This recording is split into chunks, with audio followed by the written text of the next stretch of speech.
Network exclusive 2024 Washington Commanders 7-round mock draft with trades. And I think this is a more realistic look at what the draft is going to look like this year for the Commanders. Now, I will say some of these trades are not some of these. One of these trades is a bit over the top. The rest of the trades, I think, are within reason, very logical, make a ton of sense, and could easily happen on draft night or on those draft nights. But everything's in bounds. And here's the beauty of what Washington has. Because of the free agency period that they turned in, because of all of the draft capital they have in the first 2 days, they have flexibility.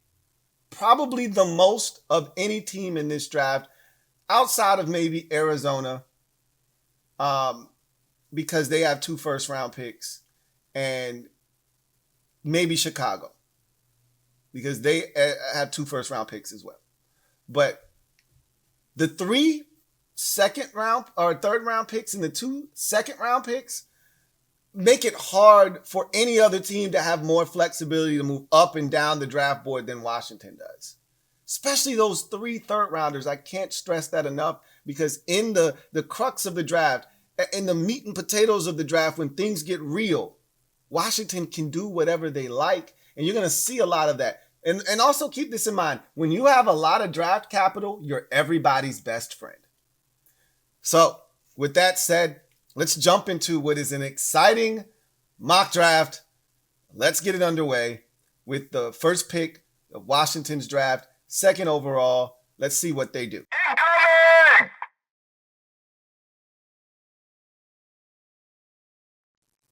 Whoops, right out of the gate, we got a trade. And so this is something that I've been hinting at that could happen. I don't think it will, but the Patriots had 9 representatives at Jaden Daniels' pro day. I assume they're going to have 9 representatives at Drake May's pro day as well today. Or they probably did yesterday when you'll be seeing this video, more likely than not. So at the end of the day, wowzers, they're going to want one of these guys really bad, I think. And if I'm New England, I'm probably going to go into this thing with a similar mindset to Washington. Or at least Washington doesn't have to have that mindset. They can choose which one of these quarterbacks they want, okay, because they're second. Meanwhile, New England has to be okay. And that's never where you really want to be. You don't want to be okay with whatever is left. And to avoid that, this is what you do. You trade up to get the guy that you specifically want. And if you're Washington and you're okay with either or, you can make this trade. If you're not okay with either or, then you don't make this trade. And Washington's already said they're listening. This is the team they should be listening to. No other team should matter to Washington, because you're not trying to move back further than 3. Because then you're in jeopardy of missing out. You don't want to do that. So if you're Washington, this is the only team that you're willing to talk to. And if you're New England and you kind of figure that out, then you can use that as leverage. But if you're New England, you're between a rock and a hard place because you don't have a lot of leverage. I just think about the Mitchell Trubisky trade. And that's kind of my reference point for this trade. Now, I think personally, Washington got away with highway robbery here. Because in the Mitchell Trubisky trade, if you think back to 2017, when the 49ers, and this is why I think this could happen, Adam Peters was a part of that 49ers brass that flipped that 2nd overall pick to number 3 to allow the Bears to come up to take Mitchell Trubisky. A little bit of different circumstance. The 49ers weren't taking a quarterback, but the Bears wanted their guy, and the 49ers had the threat of saying, hey, if you don't come up, we'll let somebody else come up. I don't think Washington's in that position where they can threaten New England and say, hey, if you don't come up to 2, we're going to let somebody else come up here, because Washington doesn't want to get out of 2 or 3, right? Washington doesn't want to go any further back than 3. So the threat of Washington potentially moving back to, say, 6 or 11 doesn't exist. And so I think from that standpoint, I don't know if Washington has as much leverage as you're seeing here. But with that said, in that trade, the 49ers moved back from 2 to 3, so the teams swapped first rounders. They picked up a third round pick that year, a fourth round pick that year, and then they picked up a third rounder the next year, I believe, or fourth rounder, I think. So I think it was a second rounder, a third rounder, and then a fourth rounder the next year, if I'm not mistaken. That's how that deal went. So this is pretty similar, right? Washington and New England would swap first. They would swap seconds, okay? So that's what you look at this as. You don't look at it, oh, they gained this, gained that. They swap first. They swap seconds, right? And then Washington would be essentially gaining a third rounder this year and a first rounder next year. It's a similar deal.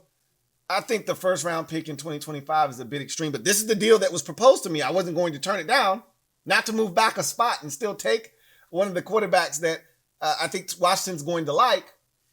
That said, here's the one thing I didn't love about this. I think if New England's doing this, they're doing this for one quarterback and one quarterback only. But it wasn't the one that they ultimately selected in the mock draft. That's not my problem. But with the third overall pick now after this trade, so you see what Washington netted. They netted themselves an additional third rounder in this year's draft and a first rounder next year. The second rounder that they got, they moved up in the draft. Okay, remember they had 30, 36, and 40. They no longer have 40, but they now have 34. So they moved up essentially 6 spots from where they were, from 40 to 34. So with that third overall pick now in the 2024 NFL Draft, the Washington Commanders select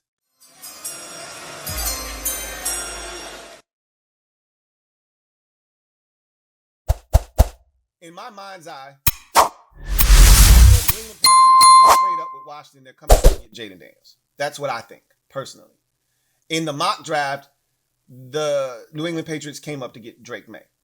So that left me with the option of taking Jaden Daniels, and that's what I did. So the Washington Commanders, with the third overall pick in the 2024 NFL Draft, select quarterback Jaden Daniels, LSU. For me, I think they would be coming up to get Jaden Daniels, which would then prompt Washington to either take J.J. McCarthy or Drake May. Had they taken Jaden Daniels, I would have taken J.J. McCarthy here at 3. I know that's crazy, right? Yeah, I know. If it's not Jaden Daniels, right now I think it's J.J. McCarthy. That's where I think they are. That's some scary shit. But I'm rewiring my brain. But that's where I think they are. And I talked about this on the show last night or 2 nights ago now. So that's just where I'm at with mine. Now, hopefully it changes and we have a month to see what happens. But that's where I'm at with mine right now. I think that's where they're at with theirs. A lot of work to be done still. Still got some things to iron out. We'll see what ultimately happens. But Washington still ends up with Jaden Daniels through all of this with the third overall pick. So now you go to the second round. And I know there was a lot of chatter. I was a part of that chatter about Washington trading back into the first round, but the opportunity just never presented itself. I tried to get back into the first round, and every time I was denied. You know why? Because everybody needed tackles. And they're like, no, I'm not passing up an opportunity to take J.C. Latham. I'm not passing up an opportunity to take Troy Patanu. Are you crazy? No, I'm not moving back with you so you can come get the guy that I want to take. And so nobody was willing to move. Right? And then by the time somebody was willing to move, it was for guys that I wasn't willing to trade up back into the first round for, like Tyler Guyton and Jordan Morgan. And so at that point, even Kingsley Suamataia was gone, right? It got real murky real fast. So I just went BPA. I said, you're not going to play with me because I got options. Right? You're not going to force me to do nothing. This is the beauty of where we are. You're not going to force me into doing anything I don't want to do. And that's what this pick represents.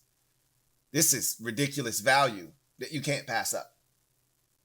With the 34th pick in the 2024 NFL Draft, the Washington Commanders select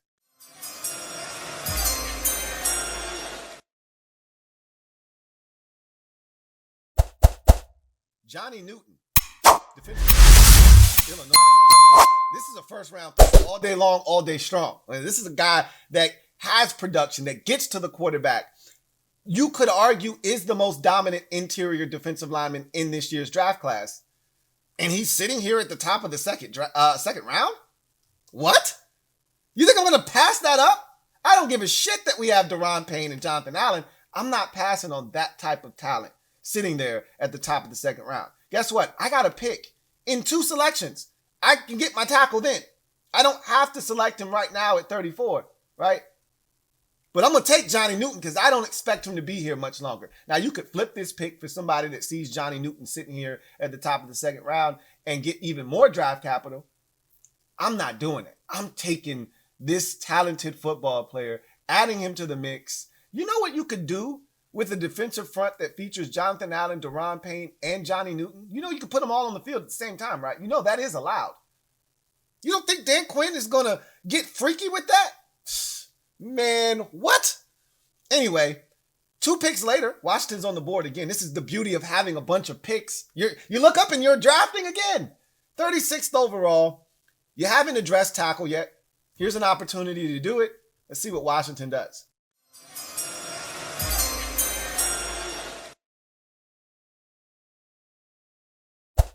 So with the 36th pick in the 2024 Washington select Jordan Morgan, tackle, Arizona. Not my favorite choice, not my cup of tea, but again, still has workable traits, still a guy that a lot of people like. I'm not a fan of guys that had an ACL injury in college. He had one in 2022. He bounced back and played well in 2023, however, but I tend to stay away from those types of guys. I tend to stay away from guys with shorter arms, things of that nature. But hey, look, if they think this guy is capable of playing left tackle in the NFL, so be it. And again, beggars can't be choosers. We need a tackle. You don't want to wait and end up with nothing. So you take him, you see what happens. Worst case scenario, if you have to, kick him inside. You could flip him to the other side. You can figure some things out. So you can do worse than Jordan Morgan. I can tell you that much. So we move on to Washington's next selection. And you're now in the 3rd round where Washington has 3 selections in this draft. 4 now, actually, after adding the New England Patriots 68th overall selection. So Washington has 67, 68, 78, and 100. So let's get busy, shall we? I think we shall. Incoming!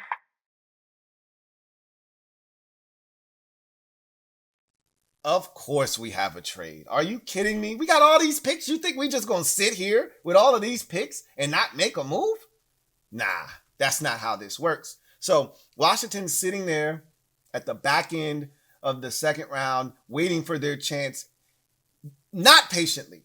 They're antsy, and they see a guy that they want very badly sitting there, and they're not sure if he's gonna make it to the 3rd round. So you call up your old buddy, if you're Adam Peters and John Lynch, and you say, "Hey, what up, Johnny? What's going on, man?" Nothing much. You know what I'm saying? You know, doing this draft thing. You know how we do it. "Hey, man, I need a favor, bro. Got a guy sitting there that I need. You guys are right there. I just need you to move back a couple picks. Let me get my guy, and I'll throw in an extra pick for you to make it sweet. How's that sound?" "Of course. Yeah, no, and we good, man. You know what it is." And Adam Peters is like, "I'm good for it, bro. I got you." So Washington moves up to 63rd overall, the back end of the 2nd round. The 49ers get 67 and 139 overall. So they get a 4th rounder from Washington, and they get a 3rd rounder from Washington as well. So Washington is able to flip those 2 picks to move up to do what exactly? This.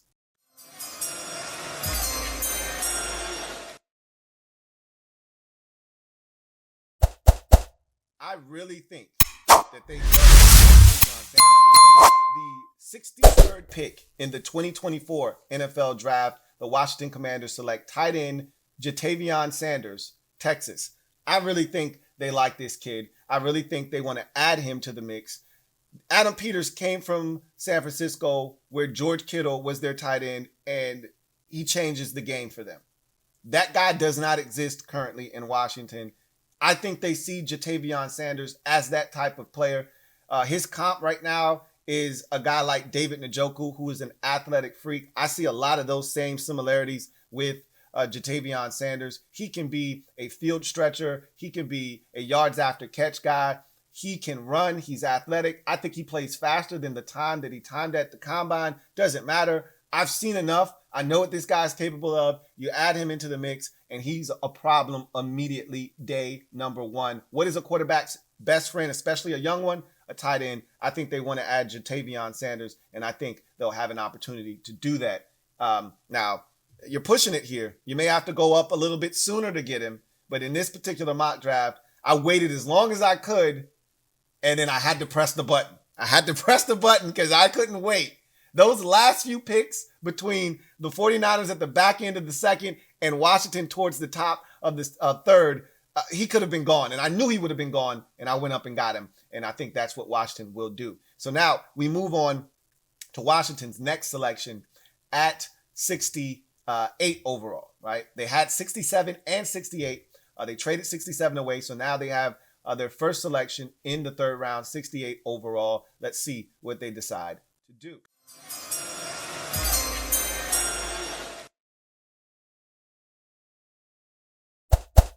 With the 68th pick, Commanders select Xavier Legette, wide receiver, South Carolina. Don't you love when a plan comes together? Now, again, I don't think he's going to last until the third round. I've been adamant about this, but in both mock drafts, he was there, okay? I'm prepared to go in a different direction should he not be there, but he was there both times, and I was shocked. And so you're getting the best of both worlds if you get both Ja'Tavion Sanders and Xavier Legette. And I've listed the various reasons why you want to add Xavier Legette. He's big, he's physical, he can go get the football at its highest point. We haven't had a 50-50 ball guy since Josh Doxson, and he wasn't very good at it, but he was capable of it. This guy can run. He ran a 4.39 40. He's raw, rough around the edges, which is why, in only 1 year of production, which is why there's a chance, it's an outside chance, but a chance nonetheless, that he lasts to the third round. Because there are other guys with more production who did it for longer, who are more savvy route runners, who offer the same amount of speed, different package, maybe not the same size, et cetera, but there are other guys that may offer things that teams value more that may push him down the board, which is what we hope. All it takes is for one team to look at him and say, he's A.J. Brown and he's gone. And I think that's what's going to ultimately happen. But I've got my fingers crossed. But nonetheless, we move on to Washington's next selection, 78th overall. This was acquired in the trade with the Seattle Seahawks with Sam Howell, in which they swap picks. This pick here at 78 is another one of those game changer picks that allows you the flexibility to kind of do things that you might not have been able to do would you have only had one or two picks, say, in the third round. But you have three, so you're able to, and you had four because of the trade with the Patriots, so you're able to do something like this.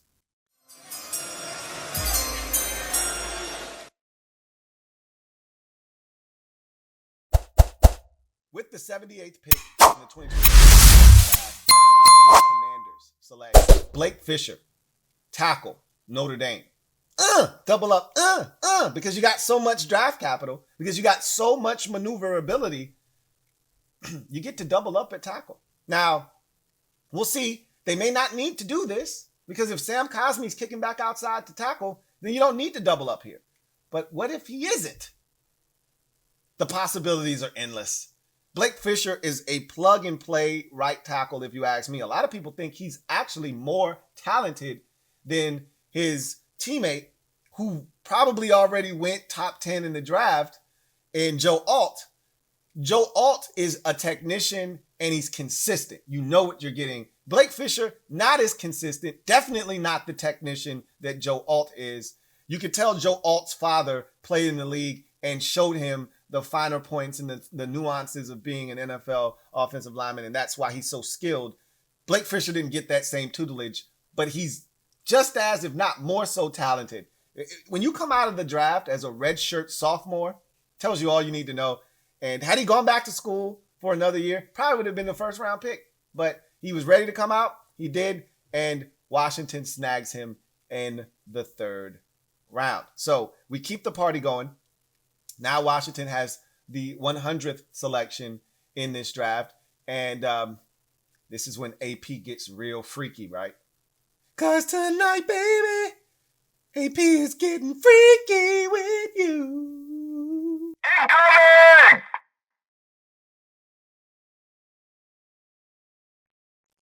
I told you at the top of this show that you're everybody's best friend when you have draft capital. So Jacksonville sees us at 100 and said, damn, how many picks you want to make, bro? And we like, hey, man, if you got them, why not, right? And they're like, all right, well, it's a guy up here that we need to get our hands on. You already made enough picks. So once you slide back 14 spots, let me come up there, and for your trouble, I'll slide you a 5th round selection. Cool. You said cool? Cool, right? So now Washington adds yet another 5th round selection. They already had 2. Now they got 3 5th round selections. So you move back, you pick up draft capital, and guess what happens? The phone rings again. Incoming!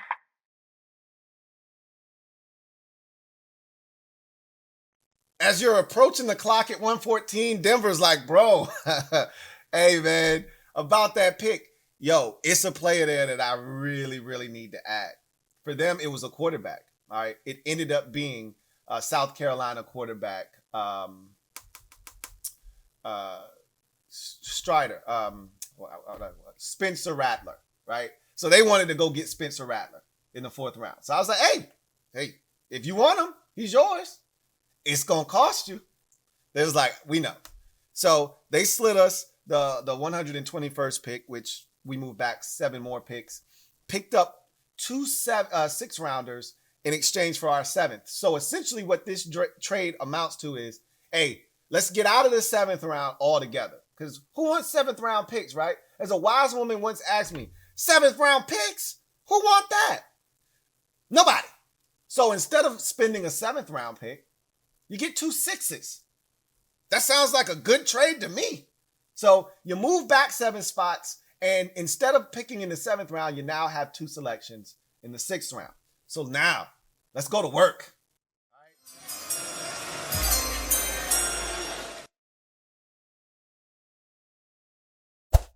So with the 121st pick,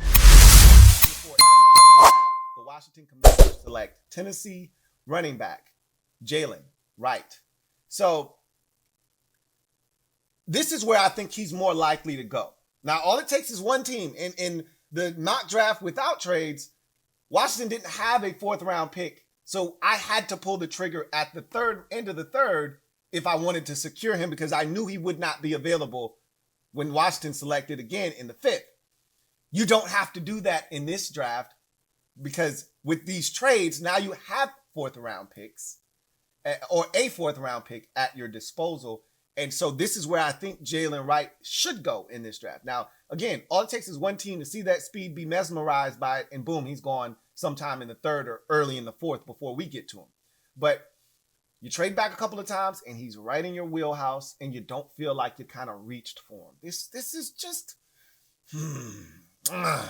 Chef P, Chef's kiss. Next up, let's go shopping yet again for some good stuff.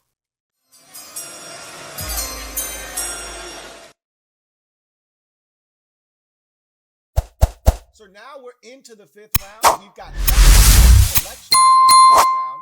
With that first selection in the 5th round, 152nd overall, the Washington Commanders select Willie Drew, cornerback, Virginia State.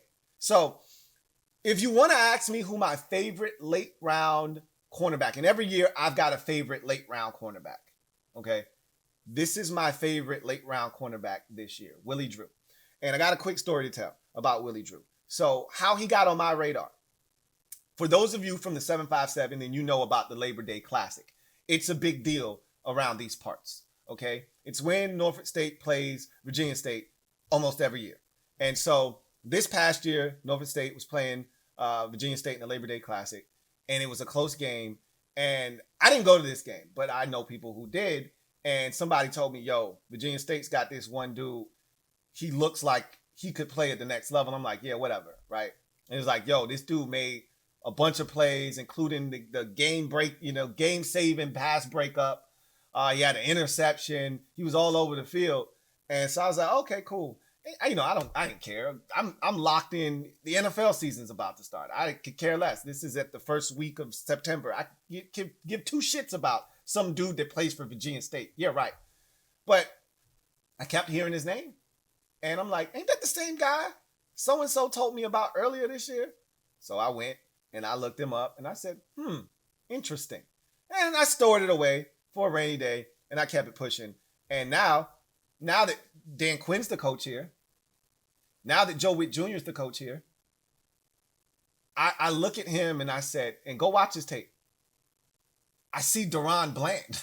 It's what I see.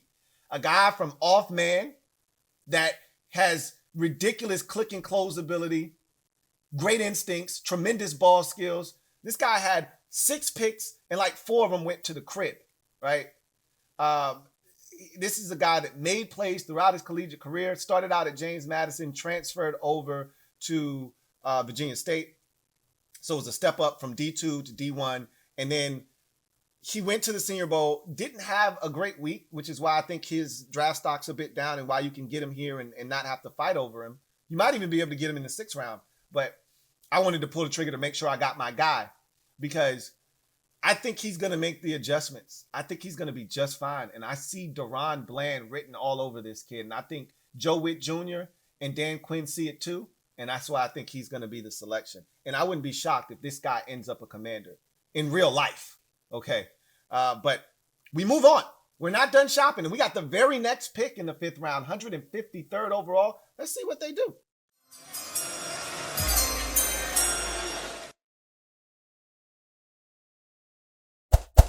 With the 153rd overall selection,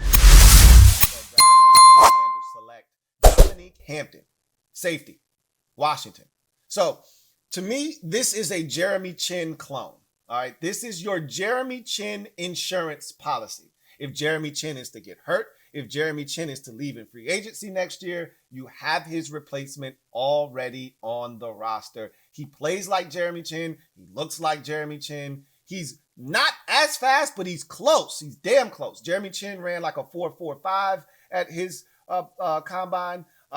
Dominique Hampton ran a 4.51. This guy is a super senior, played a lot of football, so you know what you're getting yourself into. He played 6 years of college football, all at the University of Washington. So he's one of those COVID babies that took advantage of the system, and he's ready to go right out of the package. And you know what you're going to get. He plays hard. He's physical. Doesn't always take the best angles. Best football is played down around the line of scrimmage, but he's athletic enough to drop over tight ends and run with those guys up the seam and down the field. So a lot of good stuff here with Dominique Hampton. Fits like hand in glove. And again, he comes in, is a core special teamer immediately, learns the nuances of the position.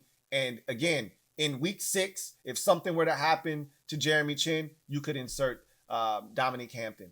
And there's no drop off.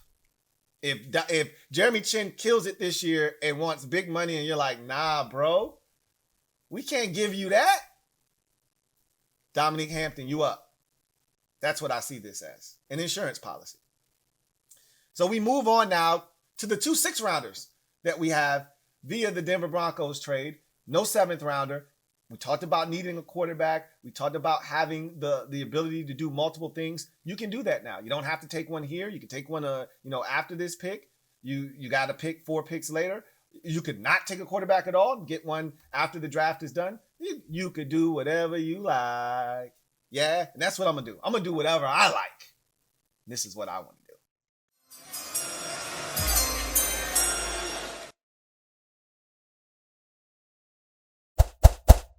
So with the 203rd draft, the Washington Commanders select Joe Milton, quarterback, Tennessee. So Adam Peters, everything he's done has been calculated.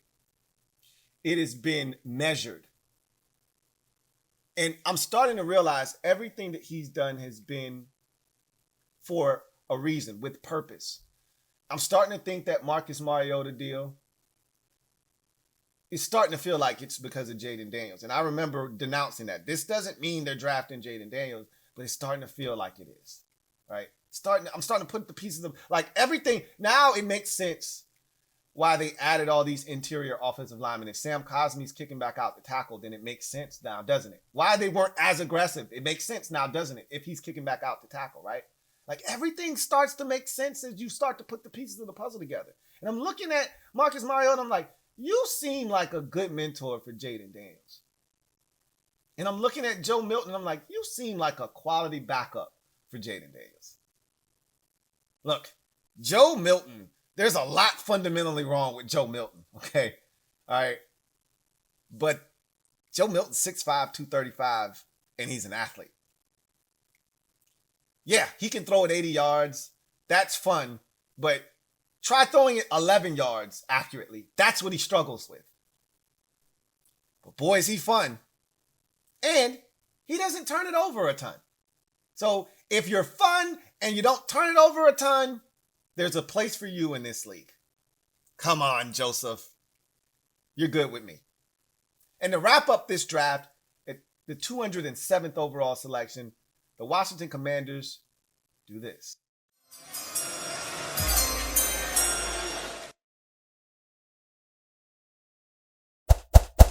With the 207th overall selection, the Washington Commanders select Jordan McGee, linebacker, Temple.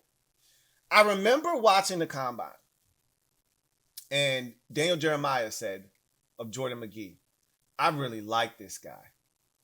And he said, he essentially said, I'm standing on business. Of course, he didn't say that phrase, but he said, I'm sticking to my guns on this one. He said, I went around the league for support. I was looking for people to back me up on this one, and nobody would. But he says, I watched the tape.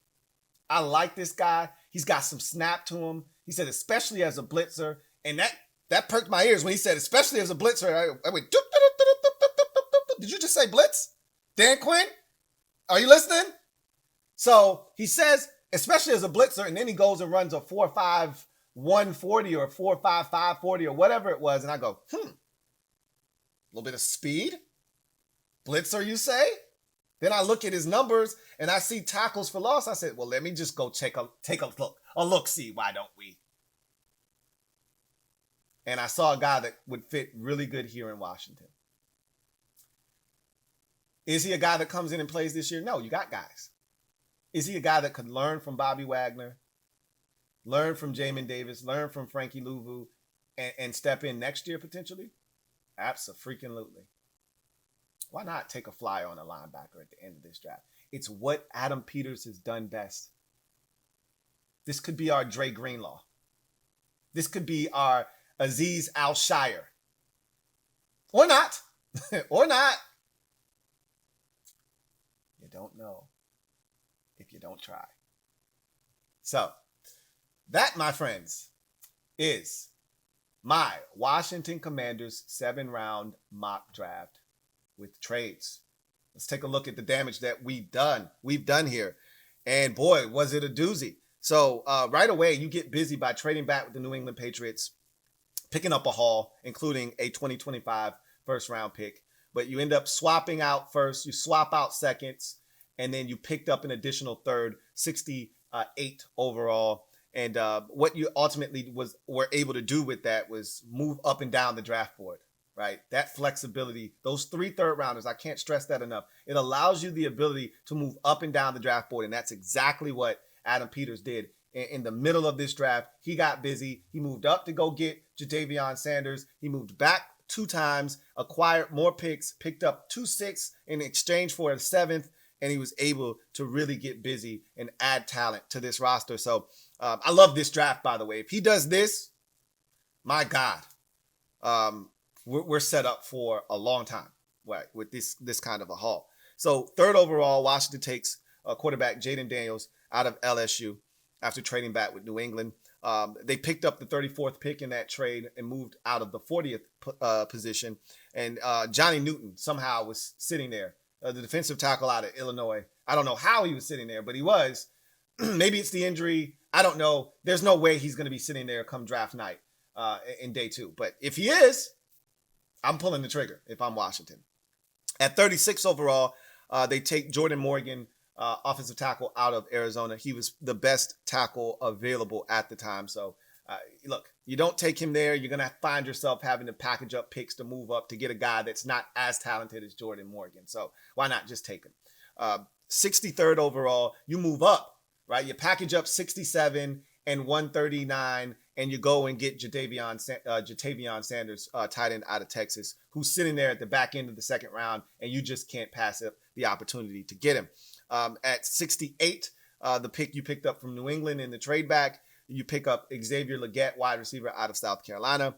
At the 78th overall pick, you take Blake Fisher, who is a steal to me at 78, the offensive tackle out of Notre Dame. At 121, you trade back from 100 with Jacksonville to 114. You pick up an additional pick. You trade back from 114 to 121 with Denver, pick up 2 6th-round selections in exchange for the 7th rounder. And you get Jalen Wright at 121, the running back out of Tennessee that offers you dynamic speed, the fastest running back in this year's draft class. You add him to the mix. So in essence, you've added quarterback speed, you've added running back speed, you've added tight end speed, you've added wide receiver speed. You've gotten faster as a football team overall. At 152, you add cornerback Willie Drew, one of my favorite late round cornerbacks in this draft class out of Virginia State. He screams Deron Bland to me, and I think they see it too, and they're going to pounce. At 153, the very next selection, Washington takes Dominique Hampton, safety out of Washington. He's a Jeremy Chin clone. He's insurance for Jeremy Chin should something happen this year, should something happen next year. You got Dominique Hampton waiting in the wings. At 203 overall, the Washington Commanders select Joe Milton, quarterback out of Tennessee. Adam Peters told us, we're going to camp with 4 quarterbacks. There's your 4th quarterback. And then 207th overall to finish up the draft, Jordan McGee, linebacker out of Temple, who can run, who can hit, who can chase, who can blitz, is there. You take him and you feel good about it. So that, my friends, is my Washington Commanders mock draft with trades. What do you think? This is my favorite one of the two, but a lot can happen on draft night or draft nights with an S. Hopefully it looks something like this.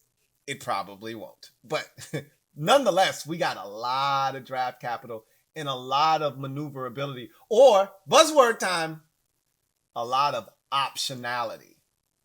And that's why this is such an intriguing draft for the Commanders. But that's going to do it for me, your man Louie T, here on my Washington Commanders 7-round mock draft with trades. Tell me what you think. Leave it down in the comment section. Can't wait to read your responses. You guys take care. I'll see you guys next time. LouieTeeNetwork.